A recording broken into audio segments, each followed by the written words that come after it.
विरोधी पक्षनेते म्हणून आज विरोधक विधानसभा अध्यक्ष यांना पत्र देणार आहेत।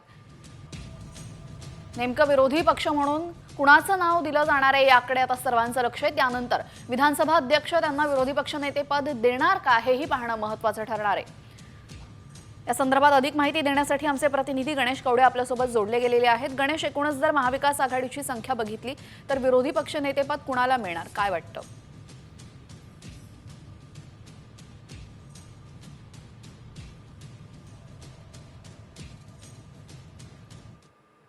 पक्ष आहेत महाविकास आघाडीतले एकत्र बसून नेमकं कोणाचं नाव द्यायचं यावर सध्या चर्चा होणार आहे। प्रामुख्याने जर बघितलं तर सर्वात जास्त उद्धव ठाकरे गटाचे खरं तर आमदार आहेत आणि या उद्धव ठाकरे गटाच्या आमदारांपैकीच कोणाचं तरी नाव आहे ते दिलं जाऊ शकतं। आदित्य ठाकरे नाव देखील विरोधी पक्षनेत्यावर होऊ शकतात अशी देखील सूत्रांकडून माहिती मिळते। त्यामुळे एकमताने जर हे नाव दिलं तर त्यानंतरून विधानसभा अध्यक्ष खरं विरोधी पक्षांना द्यायचं की नाही यावर आहे ते चर्चा करताना पाहायला मिळणार आहेत। मात्र प्रामुख्याने जर बघितलं असेल तर विरोधी पक्ष नेते हे द्यायचं की नाही हा सर्व अधिकार आहे तो विधानसभा अध्यक्षांचा आहे।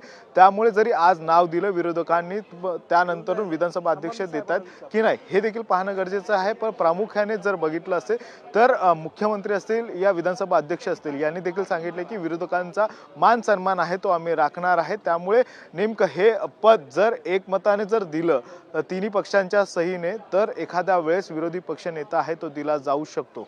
जी जी जी धन्यवाद गणेश, आपण दिलेल्या सविस्तर माहितीबद्दल। तर आज विरोधक या संदर्भात अध्यक्षांना पत्र देणार आहे आणि अध्यक्ष जो निर्णय घेतील तो अंतिम असेल असं समजतंय।